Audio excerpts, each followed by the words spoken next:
안녕하세요, 조이입니다. 어린 시절 즐겨봤던 통과제리, 어떤 결말을 맞이했는지 혹시 기억나시나요? 사람들에게 알려진 통과제리의 결말은 두 가지로 나뉘고 있습니다. 고양이 톰이 나이가 들어 죽고 제리는 자신을 괴롭히는 톰이 없어서 굉장히 즐겁게 살고 있습니다. 하지만 톰의 빈자리가 점점 느껴지기 시작하는데요. 마침 주인이 톰과 비슷한 새로운 고양이를 집에 데려왔습니다. 제리는 반가운 마음에 그 고양이에게 장난을 치는데요. 고양이는 단박에 제리를 낚아채서 잡아먹습니다. 제리는 죽은 뒤 깨달았죠. 톰이 나를 못 잡은 게 아니라 못 잡은 척 했던 거구나. 천국에 간 제리는 톰을 다시 만났고 다시 시끄럽게 장난을 치면서 영원히 살았다고 합니다. 독자들에게 알려진 두 번째 엔딩은 이것입니다. 톰은 사랑하는 애인을 길고양이 버치에게 뺏기게 되었는데요. 실연을 당한 톰은 충격에 빠져서 선로에 앉아 목숨을 끊으려고 합니다. 그 모습을 비웃던 제리도 마침 다른 주에게 여친을 빼앗깁니다. 톰과 제리는 나란히 선로에 앉았고 열차 기적소리가 나면서 이야기는 끝이 납니다. 여러분들은 어떤 결말이 더 마음에 드시나요? 첫 번째로 소개했던 톰과 제리의 아름다운 결말은 독자들이 만들어낸 이야기라고 합니다. 그리고 두 번째로 소개했던 이야기가 실제로 방영되었던 에피소드라고 하네요. 어린 시절 재미있게 봤던 만화인데 다 커서 다시 보니 꽤나 충격적인 결말을 맞이했던 것들이 있었습니다. 톰과 제리 외에 또 어떤 것들이 있는지 함께 볼까요? 어린 시절 모든 아이들이 좋아했던 명작이 있습니다. 바로 후레쉬맨. 하지만 생각해보면 후레쉬맨은 시작부터가 약간 이상합니다. 지구의 어린아이들이 우주의 다른 행성인 플래시성으로 납치당한 것인데요. 플래시성에서 자랐던 5명의 아이들은 위기에 처한 지구를 구하기 위해서 프레시맨이 되어 돌아오고 목숨을 걸고 지구를 구했지만 결국 지구의 환경에 적응하지 못해서 울면서 지구를 떠나게 됩니다. 천천히 돌아보면 정말 슬픈 배경과 결말을 가진 이야기였습니다.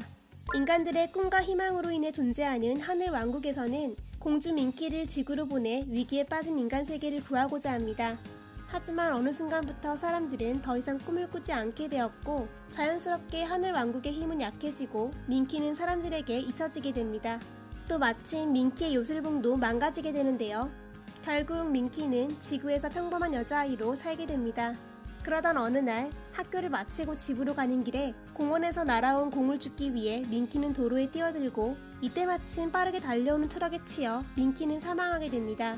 동심을 제대로 파괴했던 이 엔딩은 제작 스폰서였던 장난감 회사가 수익이 낮은 민키의 스폰을 끊었고 조기 종영이 확정되자 화가 난 제작진이 그 회사에서 팔던 차에 민키를 치어 죽게 했다는 소문이 있습니다. 지구를 되살리기 위해 설립된 기관에서 10대부터 특수훈련을 받은 5명의 요원들이 있습니다. 바로 독수리 오형제인데요. 악한 세력으로부터 지구를 구한다는 내용으로 전국의 아이들에게 선풍적인 인기를 끌었던 만화입니다. 독수리 오형제는 마지막 회에서 악당들의 행성을 폭파하는 데 성공합니다. 하지만 그동안의 누적된 피로와 부상으로 인해서 단 한 사람도 빠져나오지 못하고 모두 죽게 됩니다.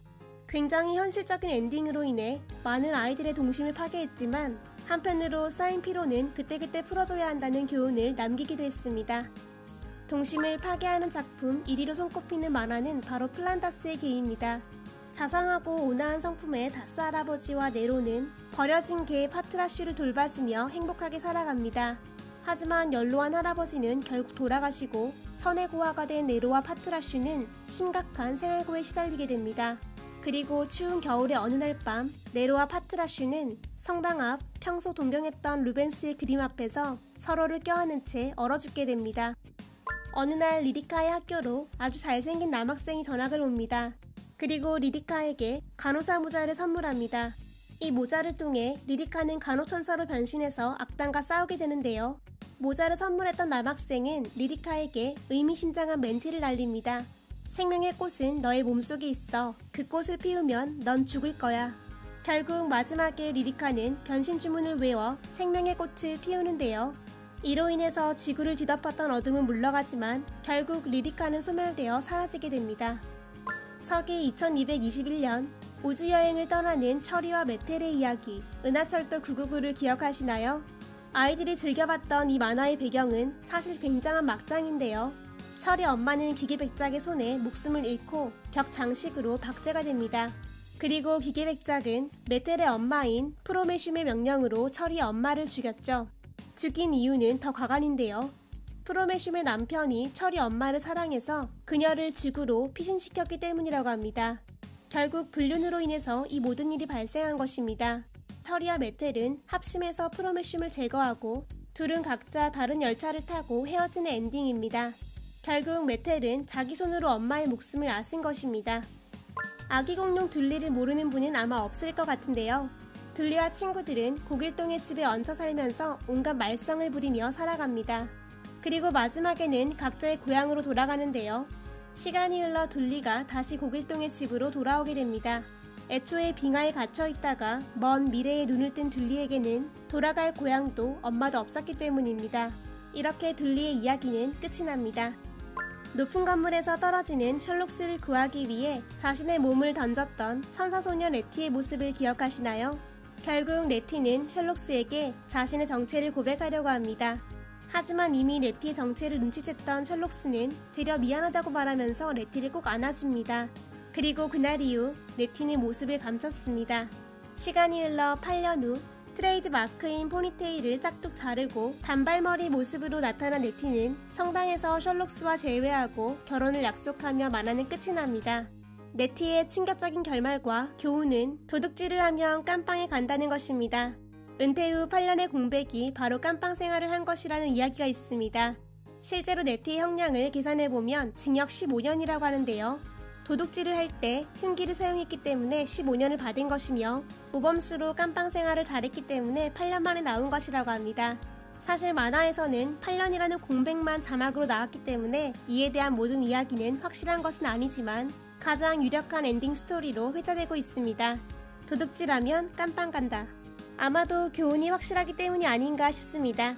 요즘은 방송 심의에 따라서 아이들이 보는 만화의 스토리와 엔딩에도 제한이 크지만 과거 이런 것들이 제대로 되어 있지 않을 때 나왔던 만화에서는 조금 당혹스러운 엔딩이 종종 발견되고 있습니다. 저는 개인적으로 민키의 스토리가 가장 큰 충격이었는데요. 여러분들은 어떠신가요? 이상 즐거운 회상의 조이였습니다. 좋아요와 구독, 알람 설정 눌러주세요. 감사합니다. 안녕.